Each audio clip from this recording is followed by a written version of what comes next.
A cidade que hoje é conhecida como Istambul, capital da Turquia, no passado já foi conhecida como Constantinopla e foi uma das cidades mais importantes de fins da antiguidade e ao longo de todo o período medieval. Essa cidade ela não era apenas um grande centro cultural e comercial com edificações e uma arquitetura impressionante, como ela também foi a capital do grandioso Império Bizantino, que a gente conhece também como Império Romano do Oriente, que foi uma das forças mais preeminentes do Mediterrâneo medieval. E Constantinopla ela foi uma cidade tão importante que ela conseguiu resistir a diversas transformações políticas e socioeconômicas que ocorreram desde a antiguidade e ao longo de toda a Idade Média, sobrevivendo até meados do século XV, mais precisamente até 1453, quando ela é conquistada pelos muçulmanos turcos otomanos. E aí ela se torna em Istambul, capital do Império Turco Otomano. No vídeo de hoje a gente vai entender um pouquinho sobre a trajetória de Constantinopla e do Império Bizantino, desde fins da antiguidade até a Idade Média. E para a gente entender a origem de Constantinopla, a gente tem que fazer um recuo temporal um pouco grandioso, né? Um pouco notável. A gente tem que recuar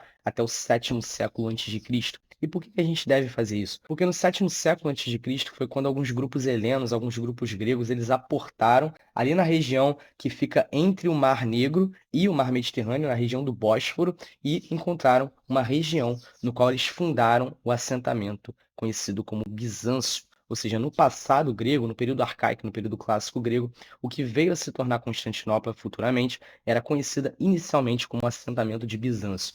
E era uma região muito importante porque ela facilitava algumas trocas comerciais que ocorriam entre o Mar Negro e as polis gregas no Mediterrâneo. Só que ainda assim, durante a maior parte do período helênico, né, do período clássico helênico, também do período helenístico, ela ficou às margens das grandes potências do Mediterrâneo, especialmente Atenas, depois Esparta, Tebas. E durante o Império Romano, essa região foi anexada ao Império Romano, mas ainda assim ela se manteve à margem dos grandes centros de poder, especialmente Roma. Ela não teve uma importância tão significativa quanto ela viria a ter futuramente. Só que aí as coisas elas se transformam, as coisas alteram no quarto século depois de Cristo, quando o imperador Constantino decide transformar esse assentamento de Bizâncio na capital do que viria a ser o Império Romano do Oriente, em um contexto de divisão do Império Romano, ou seja, no quarto século depois de Cristo, ali por volta de 330, Constantino decidiu dividir o Império Romano entre o Império Romano do Ocidente e o Império Romano do Oriente, e ele vislumbrou esse assentamento de Bizâncio como uma possível capital e acabou empreendendo uma obra magnífica nessa região para que essa região ela se tornasse a capital do grande Império do Oriente. Opa, tranquilo, meu nome é Alan Camuri, seja muito bem-vindo aqui no canal. E hoje a gente vai conversar um pouco sobre Constantinopla, desde fins da antiguidade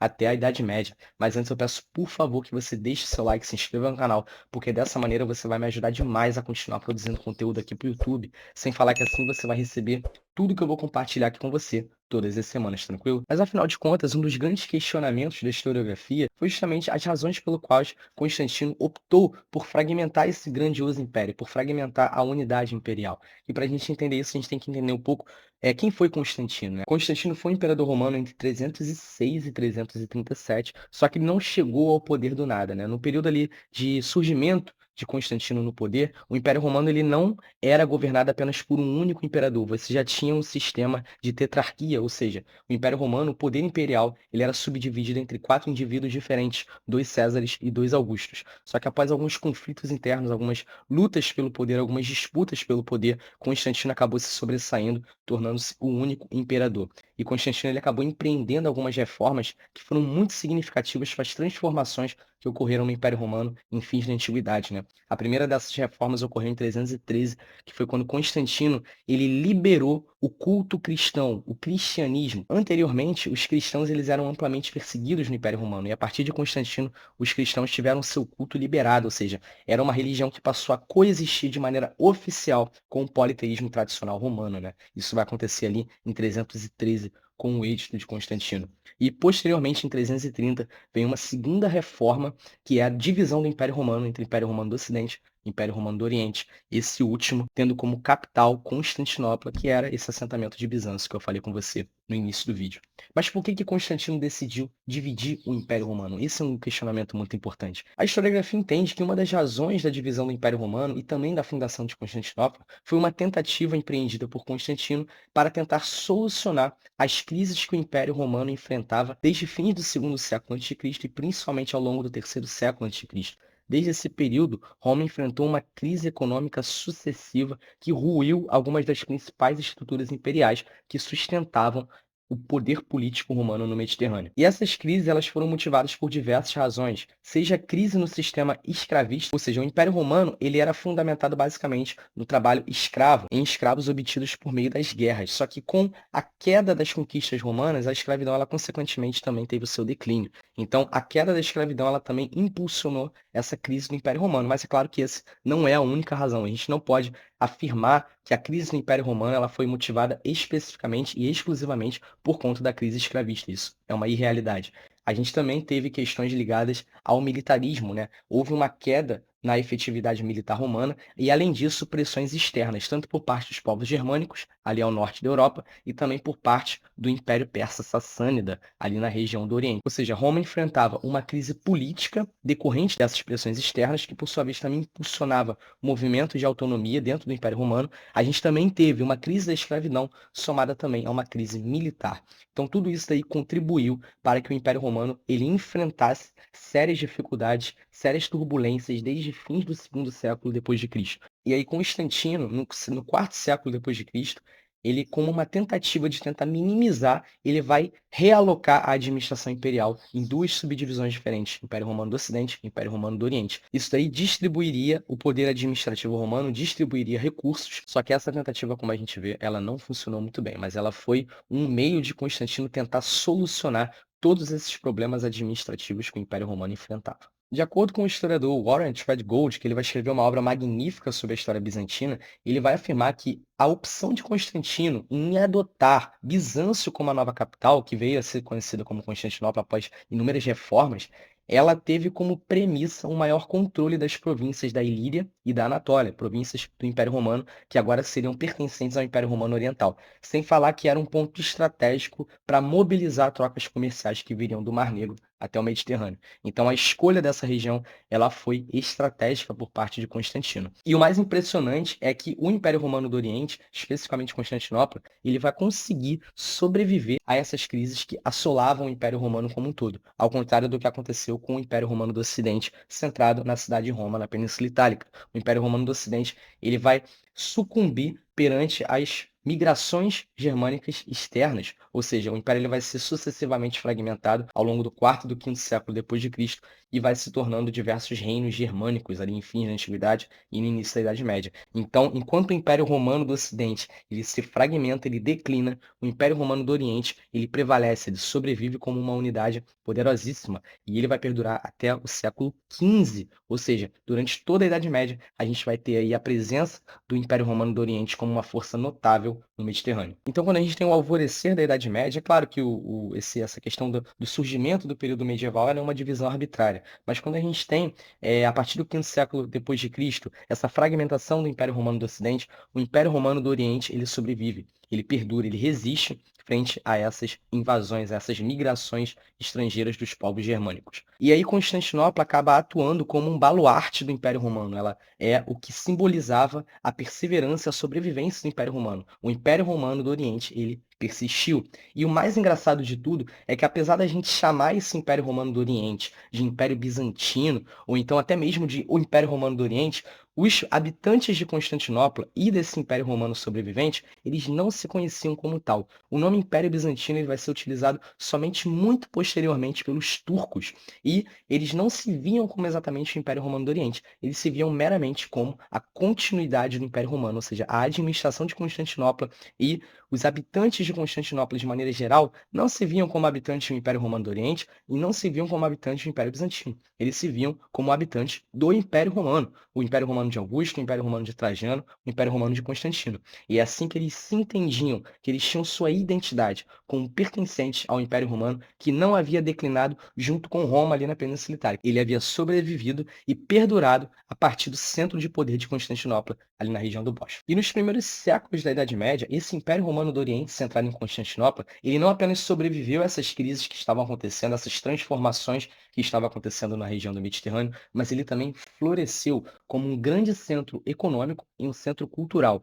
E esse esplendor ele pode ser expresso principalmente durante o governo de Justiniano, do imperador Justiniano. Justiniano ele vai governar o Império Romano entre 527 e 565, e durante o seu período, o Império Romano do Oriente e Constantinopla, eles vão encontrar um grande resplendor, né? O Justiniano ele vai tentar restaurar a antiga glória de Roma, ele vai conquistar diversas regiões ali do norte da África, da Península Itálica e vai exercer influência até mesmo lá na Península Ibérica, ou seja, ele vai reconquistar diversas porções de terras que haviam sido perdidas por conta das migrações e das invasões germânicas lá no quarto e no quinto século depois de Cristo. E além disso, o Justiniano também vai empreender diversas reformas urbanas em Constantinopla. E aí Constantinopla vai ter uma transformação na sua arquitetura. Ela vai começar a ter uma arquitetura vislumbrante com obras monumentais que vão simbolizar não apenas o seu posicionamento de capital do Império Romano, mas também vão embelezar a cidade para representar a grandeza do imperador Justiniano. E uma das obras mais incríveis, mais enigmáticas que a gente vai ter sob o governo de Justiniano em Constantinopla vai ser a construção da Catedral de Hagia Sofia, onde já havia uma edificação precedente, mas o Justiniano vai reformar essa edificação e vai transformar ela na grande Catedral de Hagia Sofia ou Santa Sofia. Ela perdura até hoje sendo um museu na Turquia, né? Posteriormente, essa edificação vai vir a se tornar a Mesquita Azul após o século XV, mas nesse momento ela tornou-se uma das catedrais mais emblemáticas ali do Mediterrâneo medieval. E essa catedral, ela não era apenas um local de culto religioso, né, ao cristianismo, mas ela também era o local onde havia várias festividades oficiais do Império. Inclusive, a coroação dos imperadores era realizada dentro da Catedral de Hagia Sofia. Só que o período de governo de Justiniano, ele não foi apenas conquistas territoriais e reformas urbanas e arquitetônicas em Constantinopla. Ele também enfrentou sérias dificuldades, especialmente em fins do seu governo, né? A partir da segunda metade do sexto século, o Império de Justiniano, o Império Bizantino, que a gente conhece como Império Bizantino, vai começar a enfrentar algumas crises. E uma dessas crises vai ser decorrente do surgimento da chamada peste justiniana, peste de Justiniano, que alguns historiadores acreditam que tenha sido a primeira aparição da peste negra. Ela vai vir ali do Extremo Oriente e ela vai chegar ao Império Bizantino, causando a morte de milhares de pessoas, só que ainda assim ela não vai causar a catástrofe que ela veio a causar futuramente no século XIV. E durante todo o período medieval, não apenas sob o governo de Justiniano, esse Império Romano do Oriente e Constantinopla também vão atuar como um centro de manutenção e preservação de vários elementos, né, de diversos elementos da cultura helênica, da cultura grega. E isso é decorrente de dois fatores. Primeiramente, por conta da localização geográfica de Constantinopla. Como Constantinopla havia sido fundado, onde anteriormente era um assentamento grego desde o sétimo século a.C., que era o assentamento de Bizâncio, ela vai manter muito da cultura grega que originalmente estava no local. E além disso, principalmente com a queda do Império Romano do Ocidente, muitos manuscritos gregos, manuscritos helênicos vão alcançar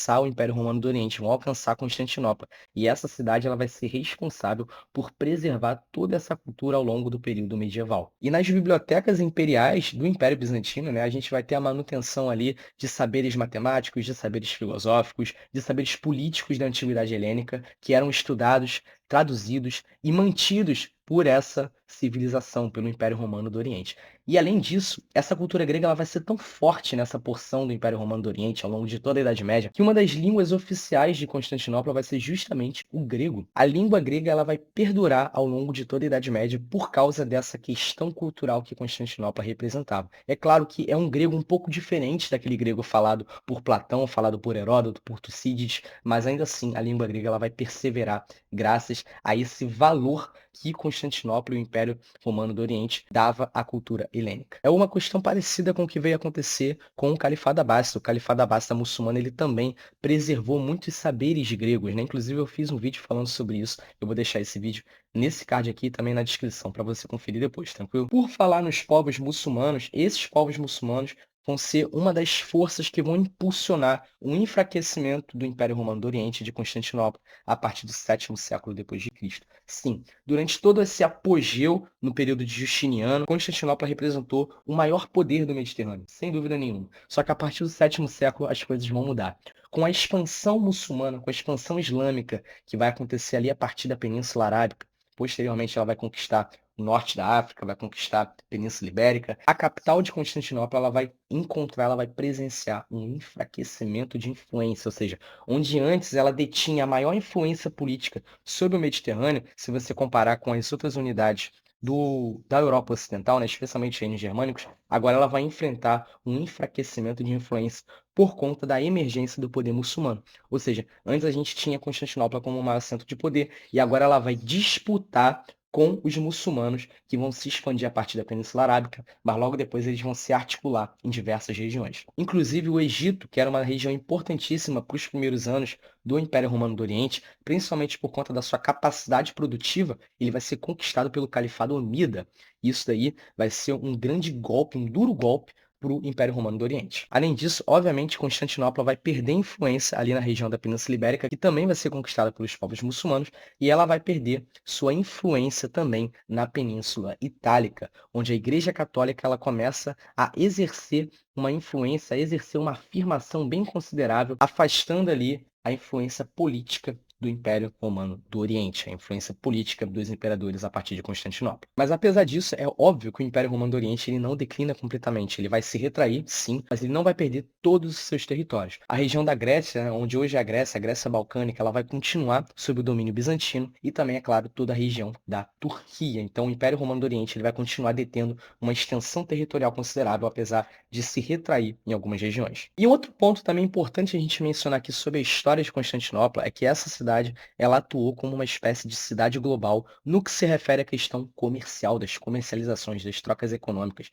É isso mesmo. Constantinopla ela exercia trocas comerciais com diversas partes do mundo, não apenas com o próprio mundo cristão do Oriente, mas também com o cristianismo ocidental. E por incrível que pareça, apesar das rivalidades também com os próprios povos muçulmanos, ou seja, ela articulava uma rede comercial com diversas partes do globo. Isso daí fazia com que em Constantinopla fosse desenvolvido diversos mercados de troca, com várias mercadorias exóticas que eram trocadas constantemente. Isso enriquecia não apenas os cofres bizantinos, mas também a circularidade cultural que acontecia nessa cidade. Um outro ponto essencial da história bizantina da Idade Média é a questão religiosa. A religião cristã, ela tem uma importância significativa na história de Constantinopla, e isso daí decorrente principalmente por conta da religião cristã legitimar o poder do imperador, e por sua vez, o imperador, ele era a principal autoridade em relação a essa religião, em relação ao cristianismo do Império Bizantino. Ou seja, era um estado notavelmente cristão. Só que era um cristianismo um pouco diferente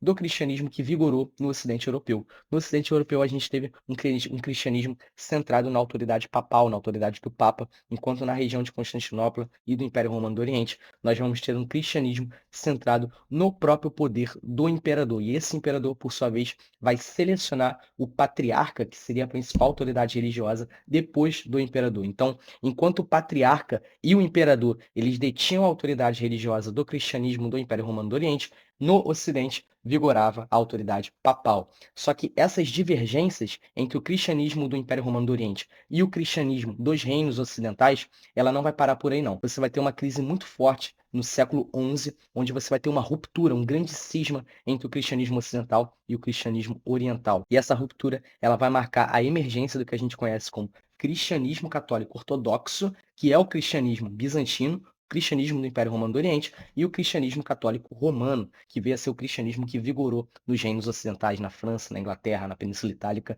Então a gente tem uma ruptura aí no século XI. Uma outra questão importante acerca da história religiosa bizantina é sobre a grande crise iconoclasta. Além dessa crise do grande cisma do século XI, a gente vai ter também uma crise iconoclasta no Império Bizantino. E o que foi essa crise iconoclasta? Havia um grande debate no seio de Constantinopla se era pecado ou não você adorar as imagens, você adorar os ícones, as representações. E aí, alguns imperadores, a partir do 8º século depois de Cristo, eles começaram a condenar essas representações, a condenar a iconografia, a condenar os ícones. E isso, por sua vez, vai impulsionar uma reação da população que adorava essas imagens. Então você vai ter uma grande crise religiosa interna. Enquanto alguns imperadores eles combatiam a iconoclastia, condenando elas como pecado e idolatria, parte da população defendia a manutenção dessa prática. Então a gente vai ter aí uma crise interna dentro de Constantinopla, dentro do Império Bizantino, que vai contribuir também com o seu desgaste, né? Com o desgaste dessa força imperial. Então você teve várias crises sucessivas, o grande cisma,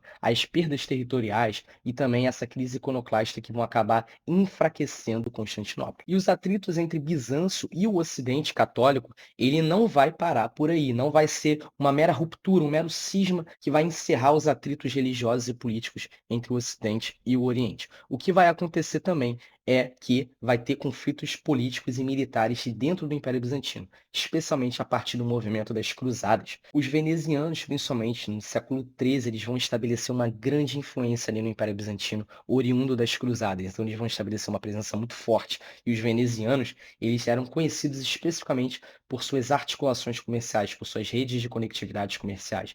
E eles vão acabar adentrando Constantinopla e enfraquecendo a própria produção interna do local, ou seja, essa crise política oriunda das cruzadas vai acabar impulsionando também uma crise econômica. E além disso, ao longo do século XIV, os bizantinos, o Império Romano do Oriente, vai sofrer cada vez mais pressões dos turcos otomanos, dos povos muçulmanos, e vai começar a ter cada vez mais perdas territoriais, governadores que vão declarar autonomia, e essas perdas elas vão ser principalmente intensificadas ao longo do século XV. E finalmente, em 1453, os turcos otomanos eles conquistam a cidade de Constantinopla, dando fim ao grandioso Império Romano do Oriente, que perdurou aí durante mais de 1000 anos, ou seja, foram mais de 1000 anos de história, com muitas transformações que eu tentei resumir nesse vídeo aqui para você. E se você gostou do vídeo, não esqueça de deixar seu like, se inscrever no canal, porque dessa maneira você vai me ajudar demais. Se você quiser me ajudar ainda mais, o Pix oficial do canal vai estar na descrição, tranquilo? E eu também fiz um vídeo muito bom falando sobre o Califado Abássida, que foi um grande império muçulmano na Idade Média, que ele também foi conhecido por preservar a cultura grega, por deter um desenvolvimento científico marcante, e eu vou deixar ele nesse card, na tela final e também na descrição desse vídeo aqui, tranquilo? Um grande abraço e a gente se vê no próximo vídeo.